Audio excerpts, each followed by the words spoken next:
ceremony here. We're starting. Hi everyone, I'm Elon, founder of Gaslamp Grooves.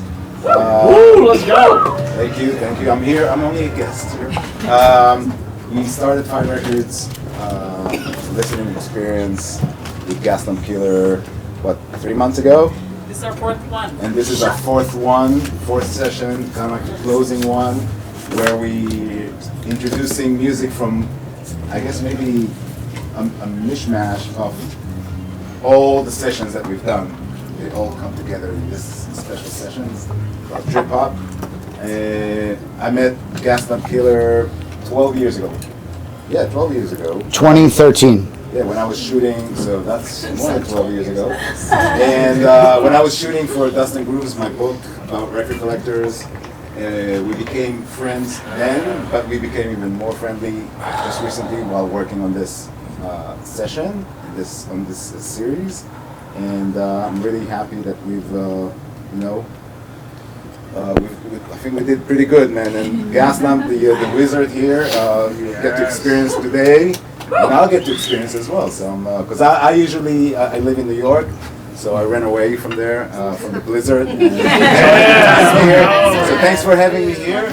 And with no further ado, please welcome Gaslamp Killer.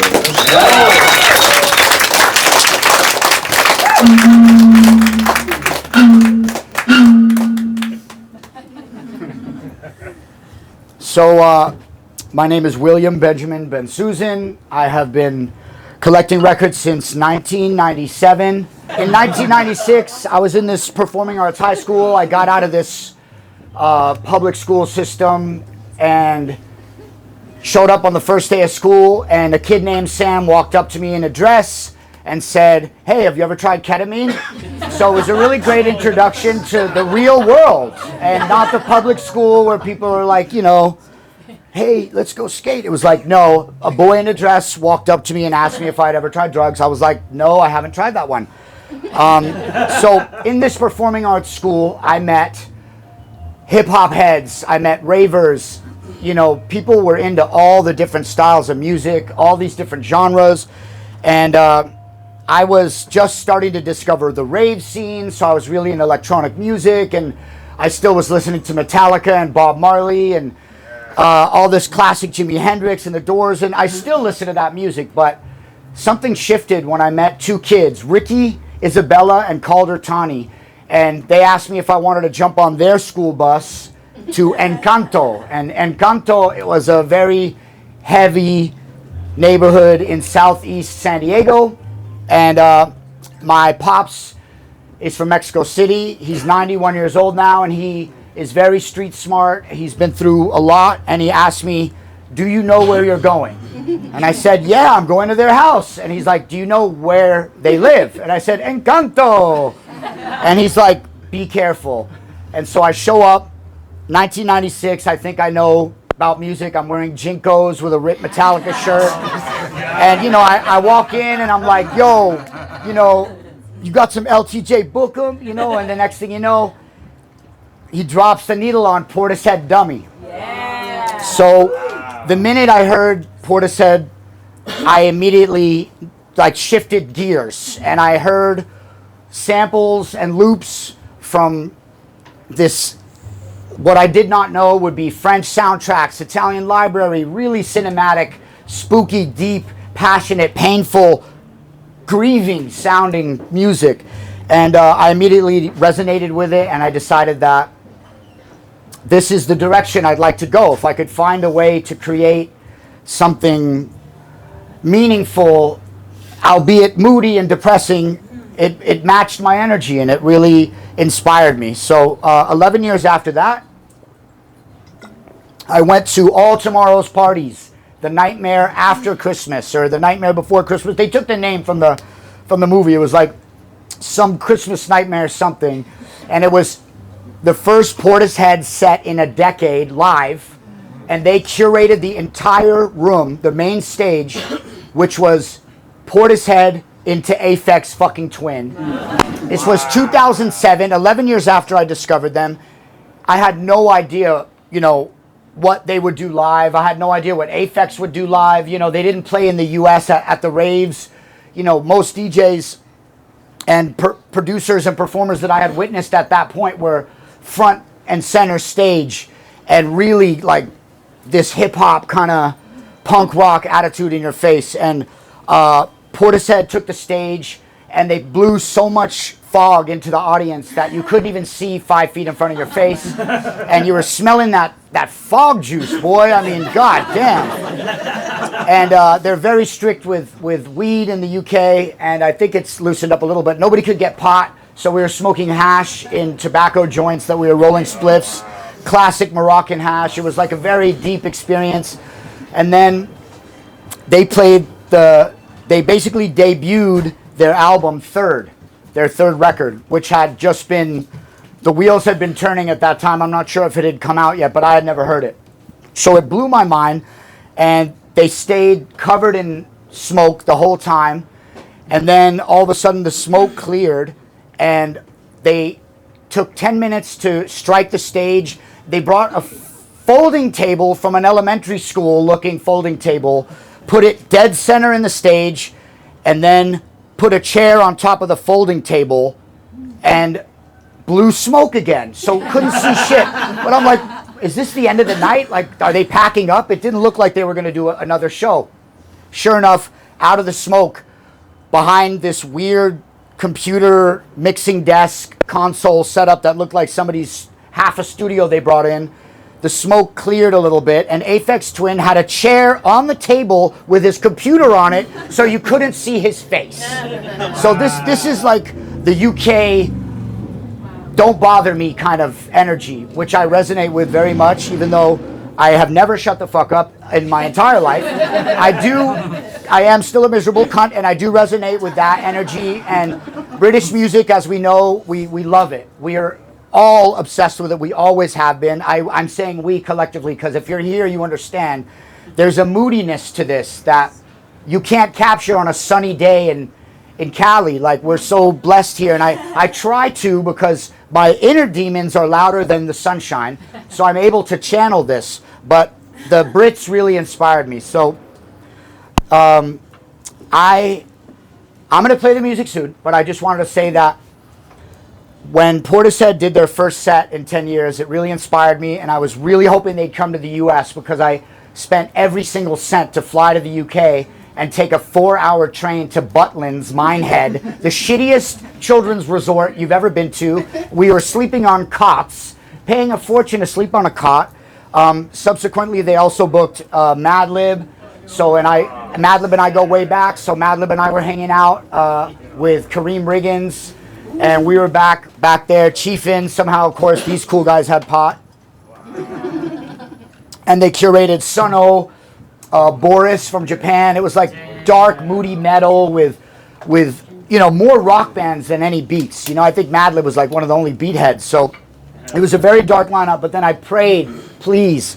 Next thing you know, I think it was Coachella. Somewhat after that, they announced Portishead would be on the lineup for Coachella. So it was Portishead and Prince were the headliners of the Saturday night at Coachella, back to back. So bizarre, but they're also Princes of Moody.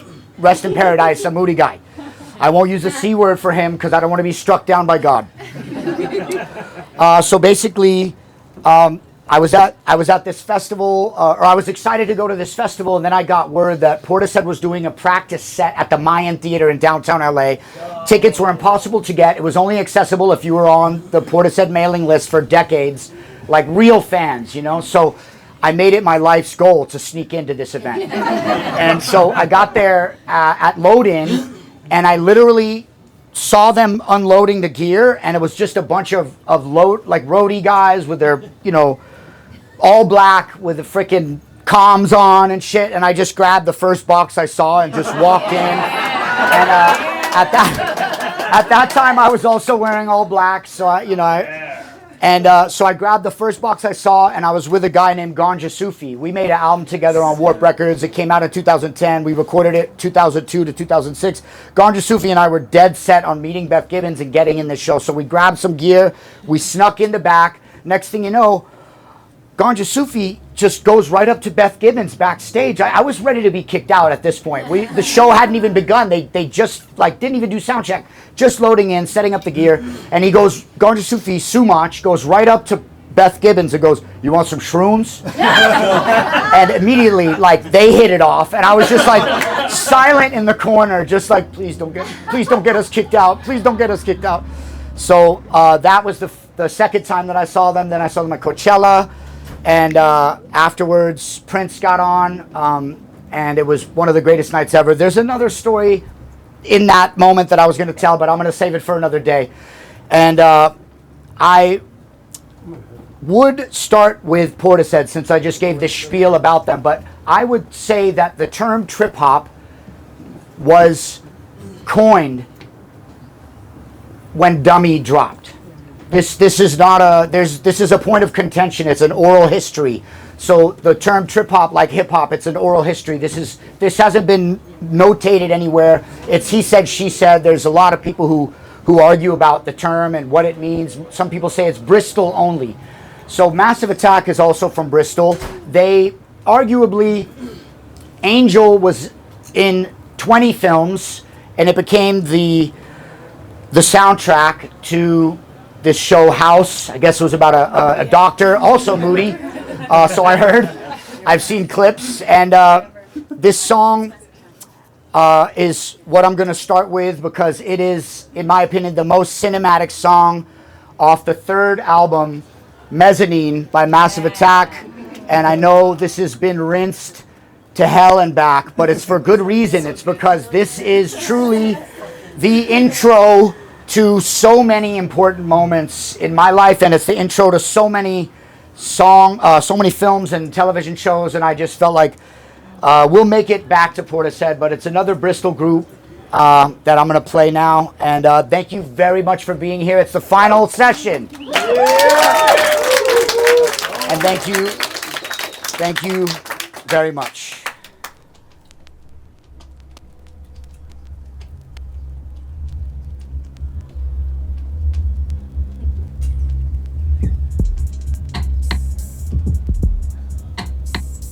How does it sound? Yeah. Loud enough? Yeah. Keep it clear.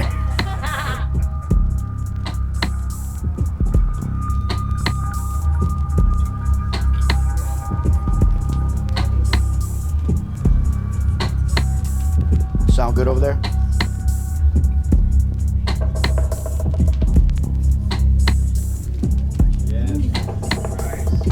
I'm gonna pass this around, but make it quick, no liner notes, okay?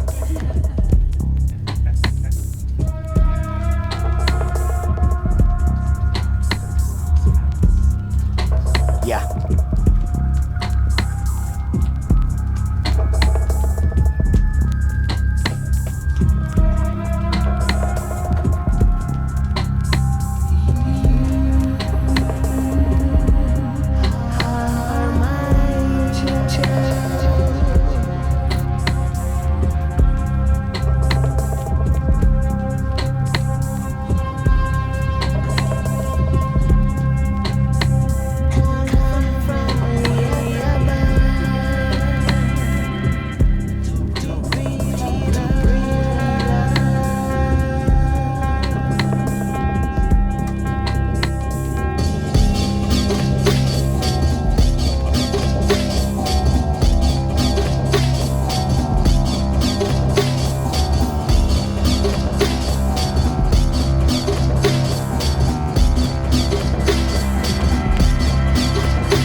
Had to play that little bonus. That's the original break. And shout out to Discogs for helping me choose this record. Obviously, we know Mezzanine's important, but Discogs has been helping us out a little bit, and I just wanted to shout them out. And it's crazy, you know, trip hop, like hip hop, samples from classic records. An incredible bongo band has Apache on it. So Last Bongo in Belgium is what you just heard. Slowed down, -20 BPM, like really slowed down to get it on this track. And they also sampled Les McCann Layers for the original Other Break. And so they were sampling like hip hop. But the thing that we were discussing, which really makes trip hop a little ahead of this curve, was they were looping multiple samples on top of each other, just like Public Enemy and the Bomb Squad and all these amazing people. They were all sampling and flipping 5 samples on top of each other. Like, it's crazy how many samples they could layer and keep them in key and make them make sense. That's so important to mention, because when trip hop came in, sampling the exact same records, this contains the song Apache, which is arguably the most important breakbeat in the history of hip hop, besides James Brown and the Funky Drummer. I'll just play you a quick excerpt so you can get what I'm saying. Yeah, you guys know this joint. I already know.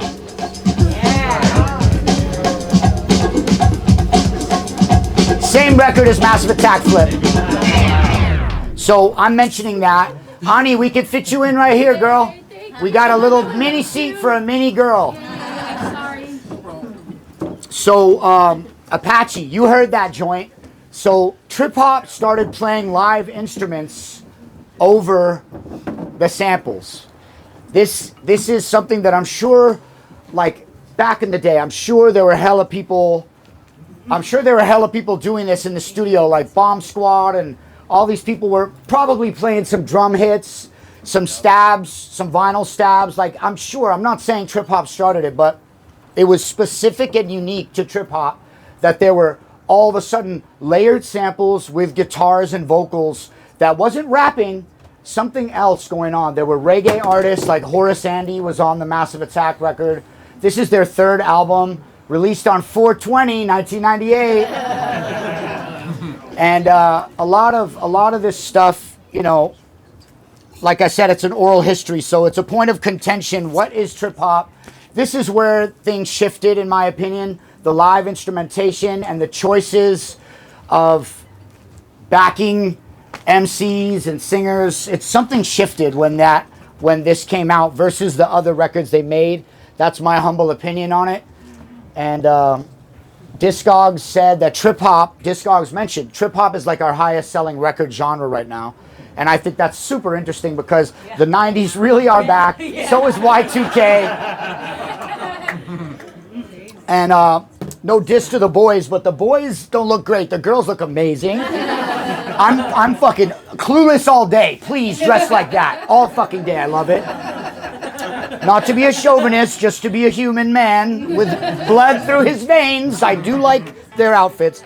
So yeah, the 90s are back. So, I would be remiss if I didn't mention 3D, Robert Del Naja in the UK.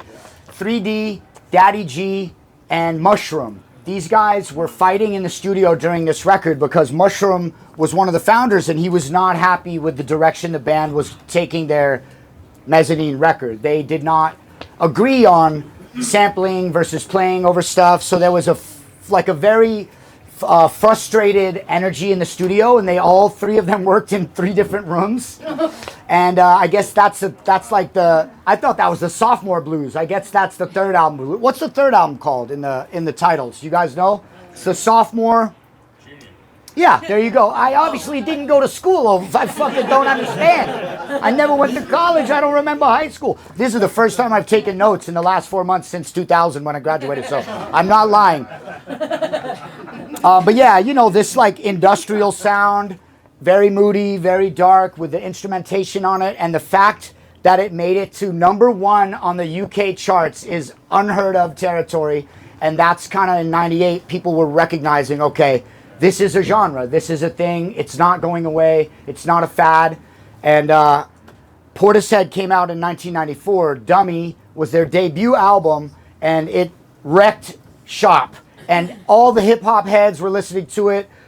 And, you know, it changed my life, like I told you when I started this. So I'm going to just let this one ride.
So more Mission Impossible by Lalo Schifrin. That's a crazy soundtrack. Rest in paradise to Lalo Schifrin. So yeah, that's another example. So Beth Gibbons, we love you. Thank you, God, for Beth Gibbons. Never have I experienced something, like I said, I came out in 94, and in 96, I was at the friend's house listening to records, and he dropped this on, and it knocked the wind out of me, and I immediately became obsessed with finding more records in that sound. And believe it or not, it's more challenging than you might think to find records like that. And thank you. Oh yeah.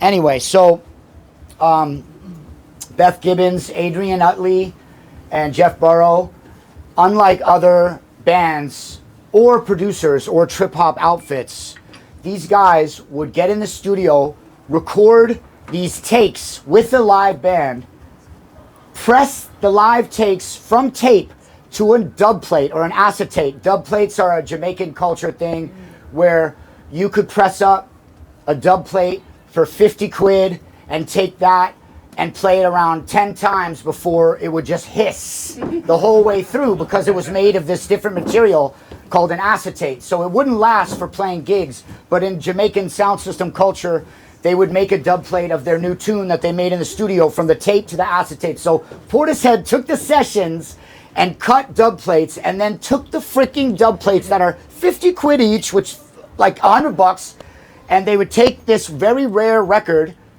go outside in the street, throw it on the street and walk on it, step on it, and scratch it around on the ground, and then record that underneath the session to give it this dirty dirt that we all know so well. It's like a barbaric. You know, and nowadays you got a freaking 15-year-old with Ableton clicks one button and it goes vinyl scratches, and he just adds it to the fucking song. These guys would have to go through like a 4-step process, get the acetate, throw it on the ground and just step all over it, and like, geez, spit on it first. Like, relax, you guys. Fuck. So anyway, Portishead, gods amongst men. They didn't like the label Go Beat. They were kind of, in their own zone, and they didn't want to be labeled. And when this record came out, like I said in the intro, the birth of trip hop, they were like, no, we don't have a term. People always ask me, what genre do you play? And I had to make some shit up because I don't know what I play. Amir, what do we make? I have no idea what to call it. We got Amir Yagmai in the house, my favorite. Hey. We're recording a new record together right now here in Venice Beach, man. And trying to capture some of that good energy. So yeah, anyway, I'm obsessed with this band. I always have been.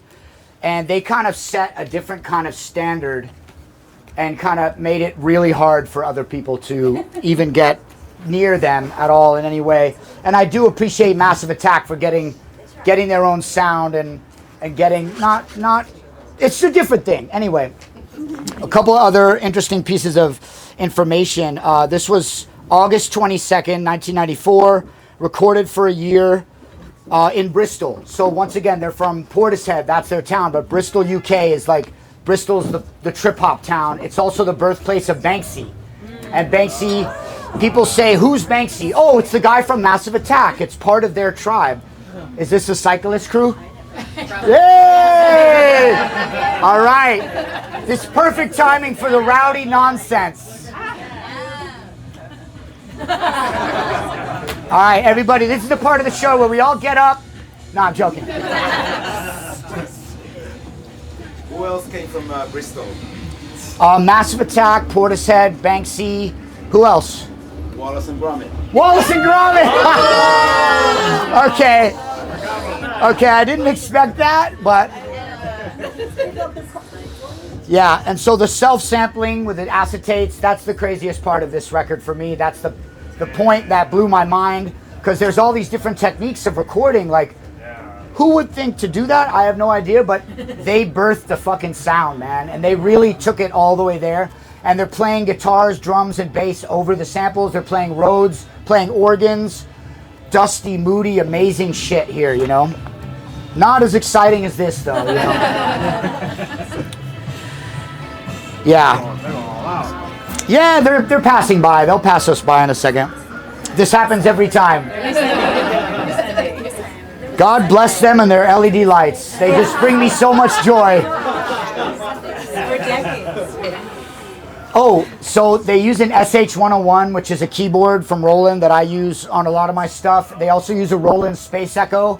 And when I found out that Portishead was working in a major studio and had access to these huge consoles with plate reverbs and all this amazing gear, that's like the Beatles level gear, you know, Led Zeppelin level gear. And they chose to use the smallest, cheapest synthesizer and a Roland Space Echo. I don't know if it was the 201 or the 301 with a chorus, but I know that the sound of this machine is one of my favorite Dusty tricks. It's analog, but it's mad simple, doesn't need a scientist to use it.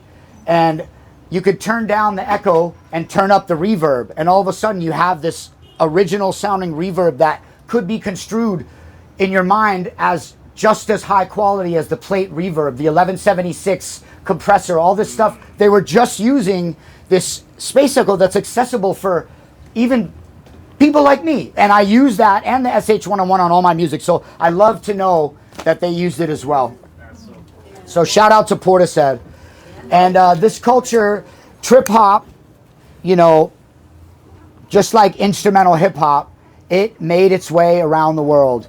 And in 2004 was my second international tour. I went to Japan and I did 5 shows in 5 cities. 2004, sponsored by Vestax, and all I wanted to do was meet DJ Crush, who used the Vestax mixer, who still to this day uses the same mixer that's not in production anymore, and he has to get it fixed every single time he wants to do a show. He brings it on tour with him. It looks ancient and dangerous, and he gets on the plane with that shit, does not check the shit. It's the last one of its kind. So the fact that this made it all the way to Japan and then some, obviously Japan's always been ahead of everything. And this is DJ Crush Mieso. And I believe this was, well, I'll let you know after the song. This is my pick for Mieso.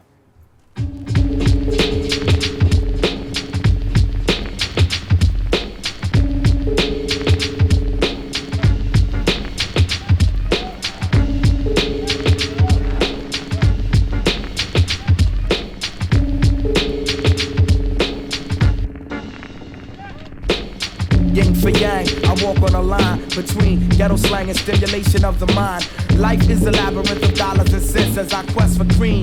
Through the steam so dense from the sense of me a puff, cause the tunnel is tough. Some lick shots with sound, some a bust from the cannon. Experts, original man will examine.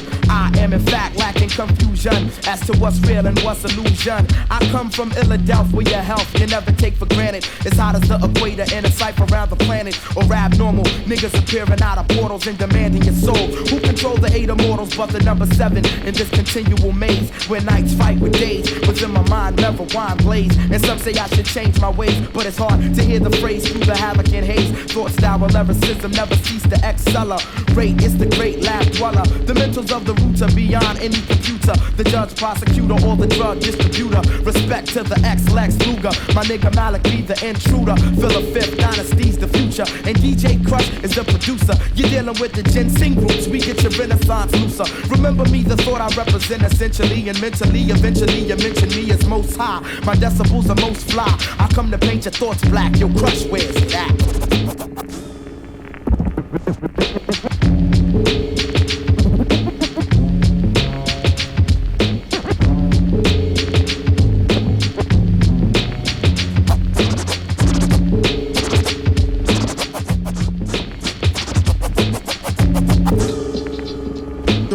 nigga from the Phila Fifth. Spill the gift, the melody of a felony is straight off a cliff. Now, can I get a witness to dismiss Christmas from the mythless? Man, that's bogus, I try to stay focused. You would think it was the 4th of July, cause an Philadelphia round of applause light up the sky. Why, don't ask me. Subtle attitude, sometimes nasty. Foul mouth bitches walk around looking trashy. Bimbos talking about where's the endo. Crackheads leaving babies unattended at the window to see death. And brothers with strikes who got 3 left. I'm trying to make it, cause if I don't, I'll probably take it. But perseverance is a virtue. The person that you think you hurt, it might hurt you. Your celly might chirp too. Perhaps I go to court this time when I'm summoned. But I'm a rebel to the system, so I might not be coming. So if I fail, man, let's get up the bell. It's just more time to write another story to tell. Ill elements, drop intelligence. Black Lord Malik, beef fuck up the irrelevance. We got strain on the brain from bodies left in the dust. Man, just leave it to us. Luke, man, you aim and I bust. Fuck betrayal, this trust. Over tracks we lust. With DJ Crush from Japan, so no more need to discuss. With DJ Crush from Japan, so no more need to discuss.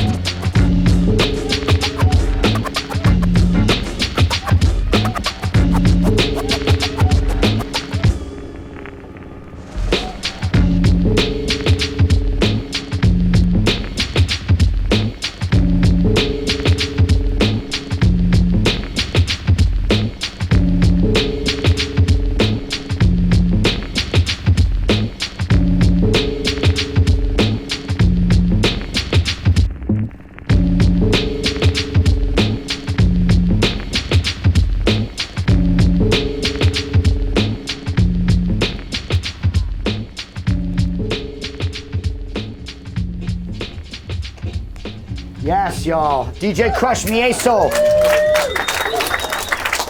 So I just sent the record around. It'll make it to you. So hip hop, trip hop. The beats sound the same. That was the Roots crew. Rest in peace, Malik B.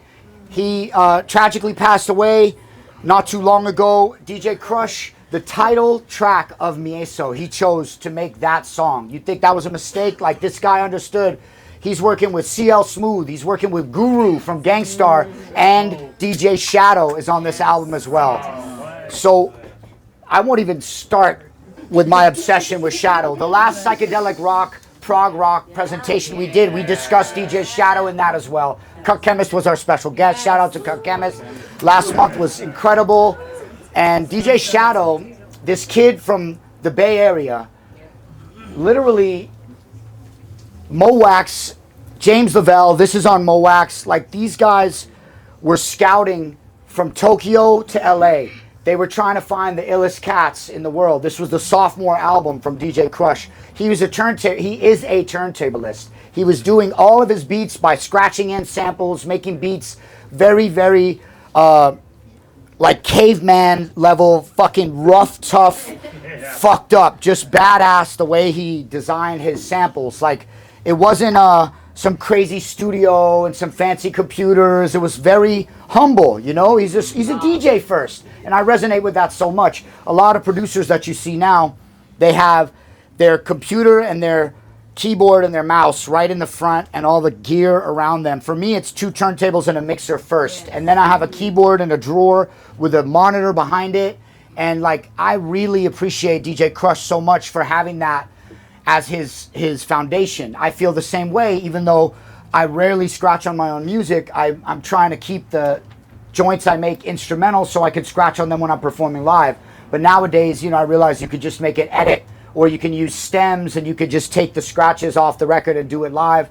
But, you know, thinking of the vinyl, I didn't want to have my sloppy cuts on there. I wanted it to be instrumental so I could add to it live. But Crush was like, no, I'm bringing in the samples with my turntable. So I love this guy. I've always loved him, and I really resonate with the sound. Yeah, like I said, a sophomore album on Mowax. The fact that James Lavelle scouted him from London all the way out there. Like, his stuff is like slow motion beats, textured, moody, dark, Japanese, amazing master, this guy. And Platinum Island Studios in New York City accepted him to come in and do a few tracks there because he didn't want to I don't think the rappers could make it to Tokyo for some reason, whatever it was. They were recording in New York. Imagine this cat coming from Japan on a British label, flying to New York to work with rappers from the East Coast. His heroes, our heroes, the legends on legends on legends. So it's a very inspiring story and really resonates with me deeply. And yeah, that's DJ Crush Mieso. Now we're gonna get into Uncle, and it's gonna get a little violent here. So just love each other and be easy. I'm sorry to do this to you, but what can I say? I'm a fan of this shit. That's odd. There we go. All right, Uncle. James Lavelle and DJ Shadow, the highest budget trip-hop record in history. They don't call it trip-hop. It's alternative rock. It's hip-hop. It's turntablism. It's beats and breaks. It's psychedelic. It has Tom York on it. The shit is on another level. And James Lavelle and Shadow. In space, this may all be right now.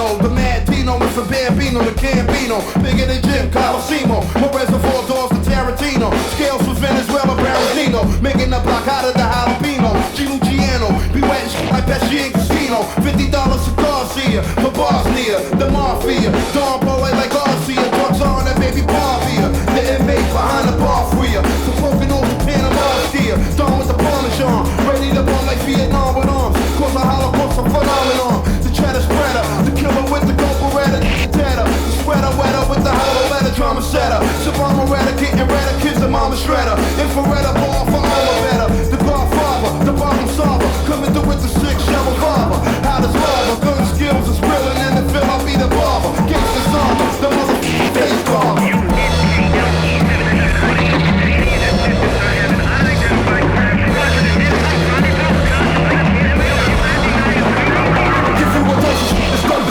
The underworld family, Costa Nostra, pro handle inside the shoulder holster. G. Luciano, when it click with nothing but Chicanos. You can hit up like Castellano, Italiano, like crime familiar. Don't get familiar. Me and my bros have to kill you up in New York. We play buzz sports at home court. I hold down force. Soon as you court, get your dome tour. She rapping, teach your shadow, leave your bone sport. Squeeze your bone shorts, take no shorts. We judge a jury in the old court. Jimmy the blown corpse down on the sidewalk, surrounded by mad Peter Force. Your whole frame laid in the white chalk. You got the smoking section. First class tickets to resurrection. Forever destined to a place with never resting. Headed in hell's direction. Most at the crossroads and intersection. Should've worn vest for chest protection. Structure you to the capacity. So one of the dance. Not knowing the hand velocity was Butch Cassidy's. Bitch nigga with the audacity to blasphemy. Got yourself caught in a motherfucking tragedy.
Guess who else sampled some shit?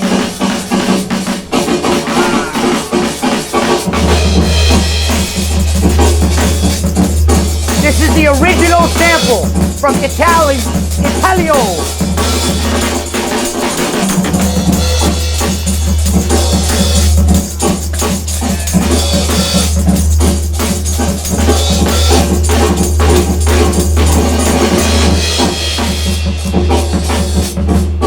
An Italian Italian drum instructional record from the 60s, very rare.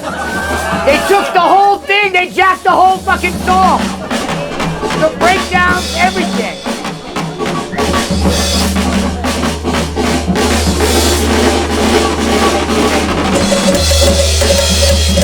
More cowbell. Told you.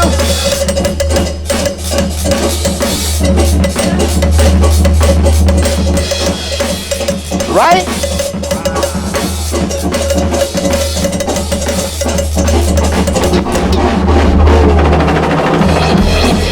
This is the instrumental.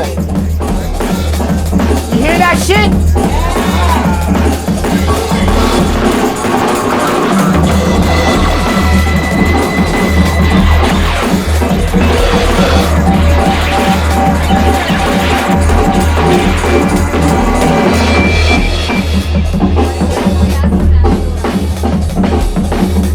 Yeah, it's Star Wars.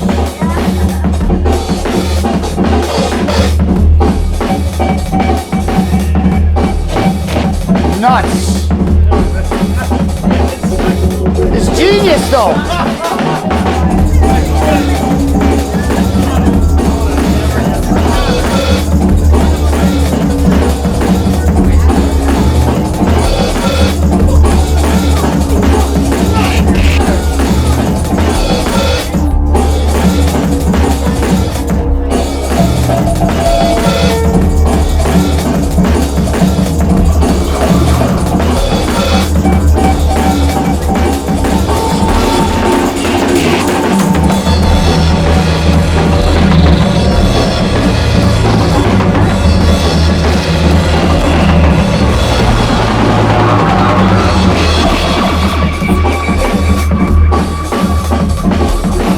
Not gonna lie, I missed Cool G Rap on it. They had Cool G Rap on the shit. But I love the instrumental though.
I can't keep it together when I play that joint. I just can't handle it.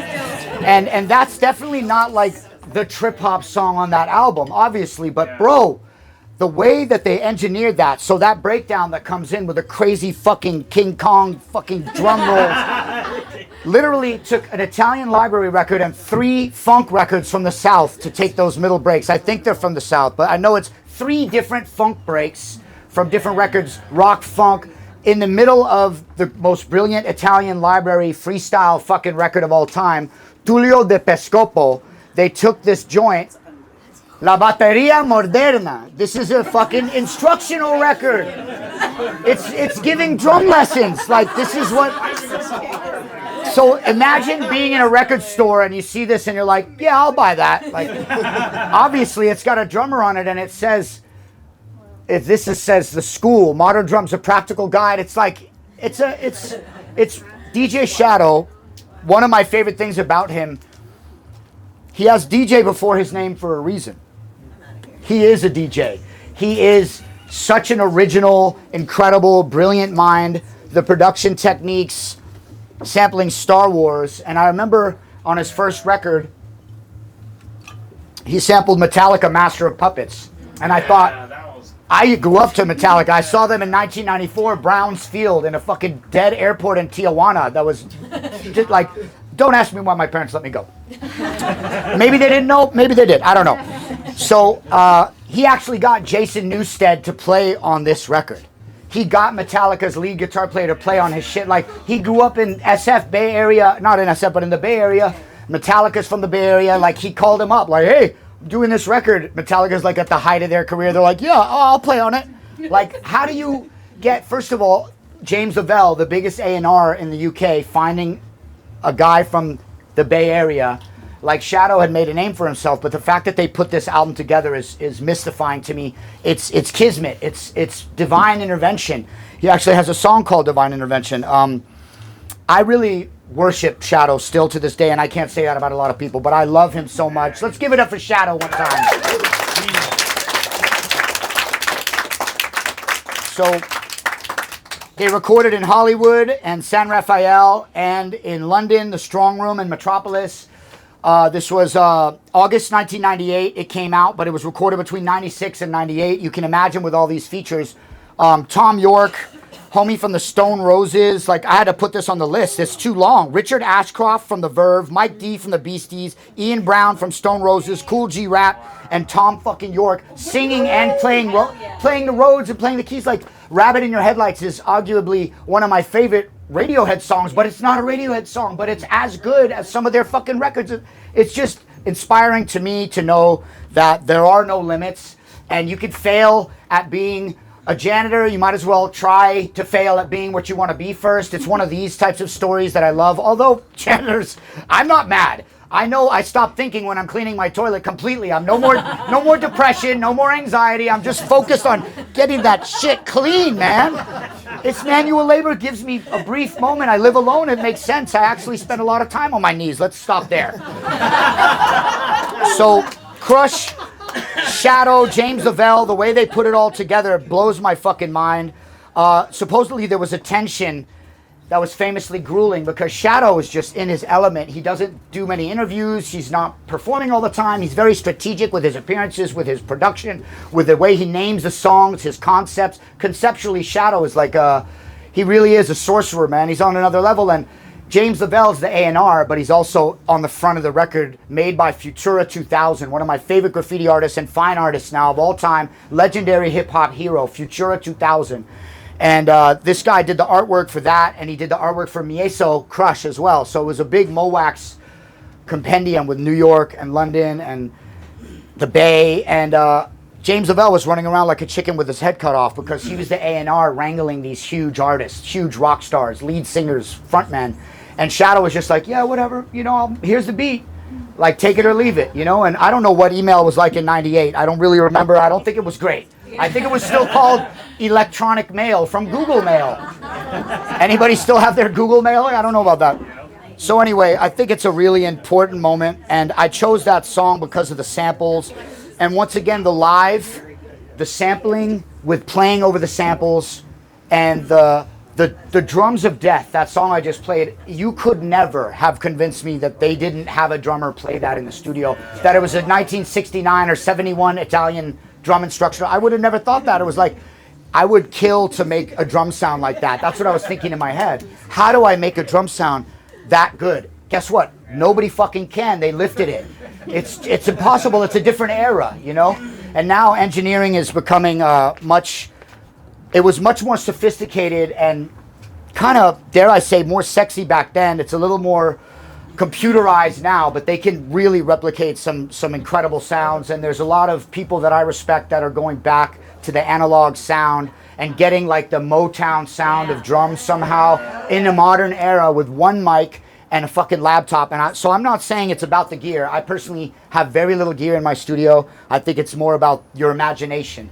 And something that I talk about in these sessions is that your childlike wonder, your curiosity, it has no limits. It only gets beaten out of us by society's constraints. We get pushed and pushed and pushed until we break, and we finally say, okay, I'll stop going like, and I'll stop running around the room and going, and I'll sit still, I promise. I don't want to fucking sit still. It's not my vibe, but I swear to God, my parents, I was the last child, and the baby of the family. And I hold up a lot of the cornerstone, you could say, at this point with my father. And we're doing our best, but they really did let me cultivate childlike curiosity and wonder. And they had, you know, I was on stage in the school play at 5 years old playing King Antiochos, and all of a sudden I'm like doing a play because my theater director sent me to go audition for this play because it was they were casting a 12-year-old boy, and I was 12. I happened to have a cast on my left foot and a cast on my right hand from punching a kid and breaking my pinky. To be fair, he threw a basketball in my face first. That was the first and last fight I've ever had, but it really was funny. I walked in this place and they asked, "Are you accident prone? You have a cast on your leg and a cast on your arm?" And I said, "No, it's actually my first time breaking a bone." I read for the part. I got cast in it. The next thing you know, I was doing tons of acting work in my adolescent era. My parents, they would drive me to auditions. They're amazing people, and they helped me survive the box of societal constraints that allowed me to, yes, be a freak. I did suffer. I still am bullied, and I don't give a fuck because I'm very, very lucky, and the bullying is privilege at this point. I'm so honored. No need to clap for that, please.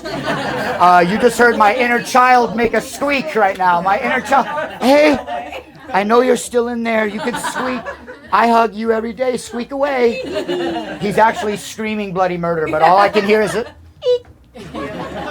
sorry. So, mention working with Discogs. They said that 07 Simple Things was on their trip hop list. So we posted about it, and people are yelling at me in my inbox saying, "This is not trip hop. Simple Things is not trip. 07's not trip hop." I'm like, I'll play you the joint. You guys tell me what you think. So this album is really exceptional, really beautiful. It has so many wonderful moments, but this one song, talk about instrumental hip hop. I mean, this thing is really special. This joint, when I heard it back in the day, I thought, this has got to be a live band. And I'm pretty sure this one is actually all the way live, but it didn't, there was no information about this joint. It's an elusive piece of music that I've been spinning since it came out in the 90s. So I'm going to let it ride. It's called Polaris by 07. We can take a deep breath now.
07.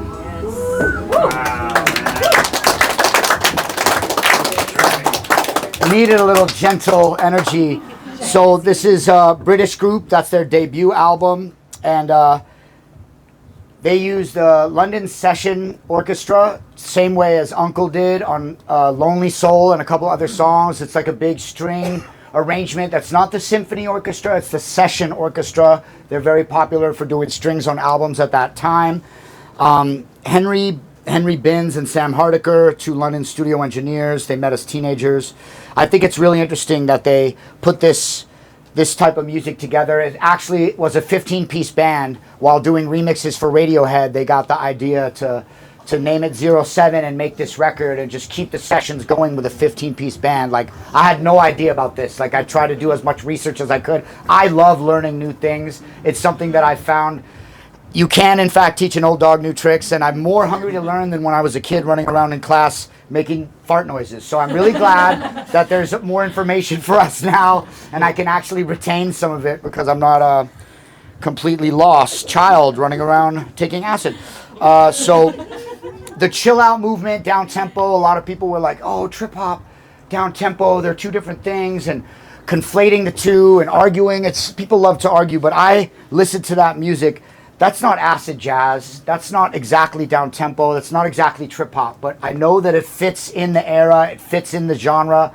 And it is one of my favorite tunes from that time. So I just wanted to feature it, as well as Discogs said it fit in their group of records. And I'm fucking into that, man. It's nice to know that people are searching for this kind of music again. It also gives me hope. I do make 99% of my stuff is instrumental music. So it does give me hope that not everything needs a song with lyrics about love. I love love. I love love. But I definitely don't think every single thing needs to be, everything under the sun. It's all been done. I get it, but this is like a nice departure for me in this section. And they use Rack Studios, the same place as Robert Plant and the Pet Shop Boys. Like, these guys were engineers. They had access to these places. So every session that I do, especially the final one, I got to throw in a bonus record. This is another one that people kept telling me, that's not trip hop. Bitch, I'm playing it anyway.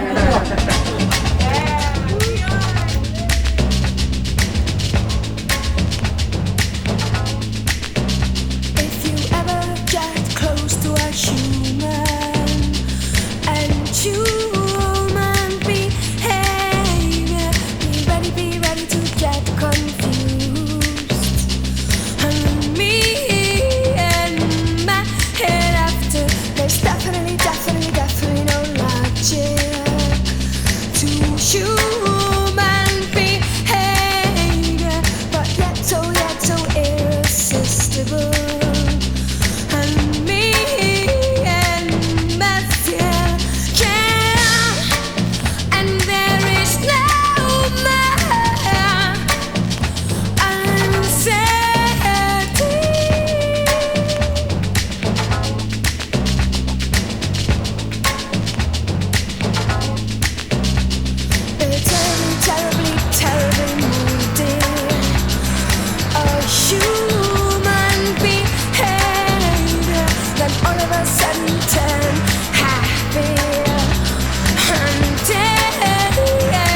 even Bjork sampled in the 90s.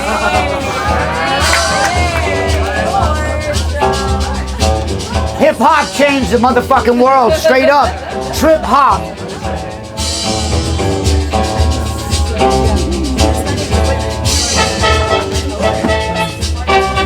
Quincy fucking Jones, no less. Motherfucker made Thriller.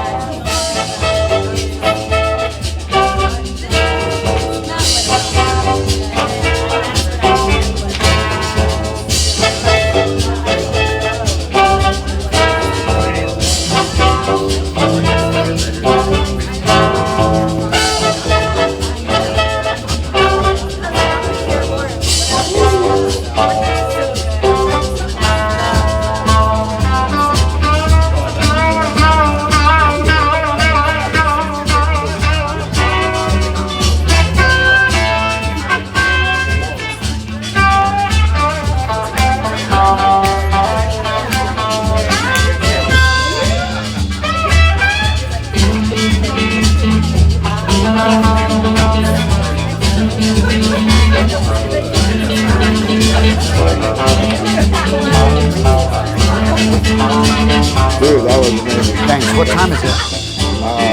Time to go? Or one more? One more? Yeah. People are fucking happy, man. All right, good. Because nobody stays when we hang out down there. Everyone leaves a lot of the time because they're hot and bothered.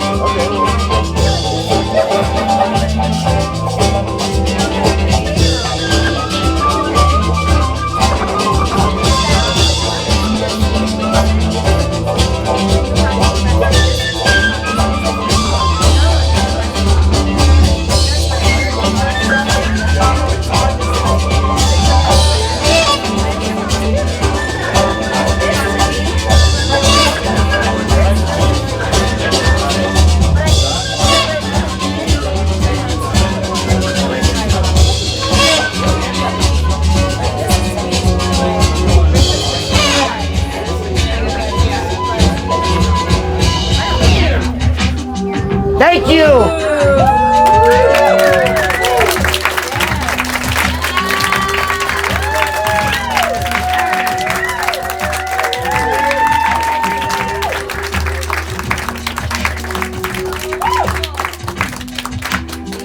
No, I had to play this last one tricky, baby.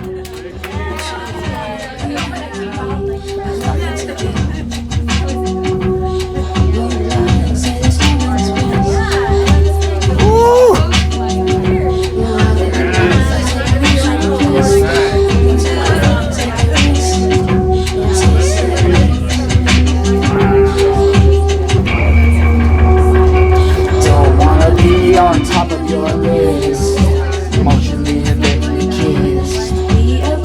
30 seconds of strength we have together, but emotional ties to stay severed. When we fuck, we'll hear beats.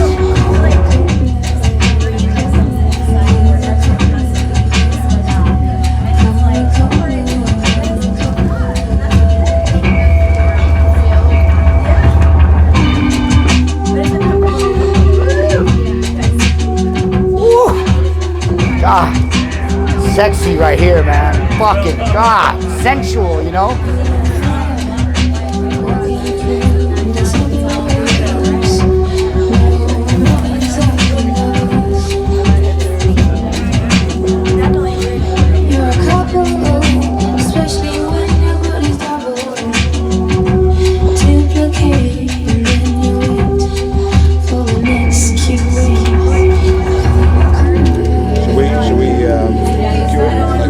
This is it. Okay. Right. So what now? Just say thank you. Yeah, I'll see you downstairs. Yeah, All right.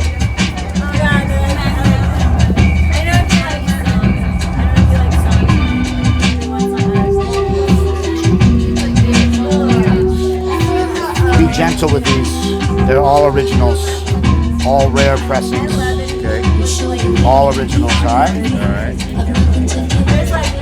I'll leave them here for you. And you can let shit play, like let the song play. Like but I Shadow want has people long I can songs. Oh, yeah. You know what I mean? Yeah.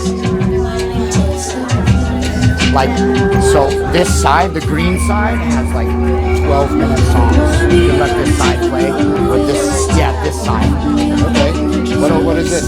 Shadow. Oh, that's a shadow. Yeah, preemptive strike, this side. Alright? I got it. So make that first. It's like the perfect thing we missed in this session. But Uncle was more dynamic.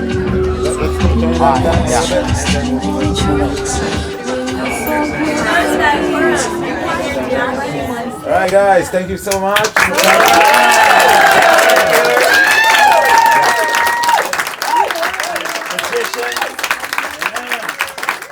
Thank you for all the knowledge, all the facts, all the fun facts. The jokes. We're finishing up here, but we're continuing downstairs. Come join us. We have a drink. I'm gonna DJ a little bit, and then Gaslamp is gonna DJ. Yeah, stay with us. Right? And I'm also Everybody. Dustin Grooves. If you don't know about Elan's book series, he actually put me, Egon, Mario C, a bunch of us in his books about collecting records. They're very, very well done books. I'm grateful that we connected. Thank you to Only the Wild Ones. Heather, thank you so much. Thank you to Force of Nature. And this is Heather's spot. Force of Nature rents this from her on the upstairs. This is a beautiful rooftop wine bar. And they got more stuff coming up. You could find me wherever when you look at your Black Mirror, I'm right there. A few of you I saw, I'm on your home screen. I saw it. And also, I have almost every record from my catalog that I pressed this vinyl myself.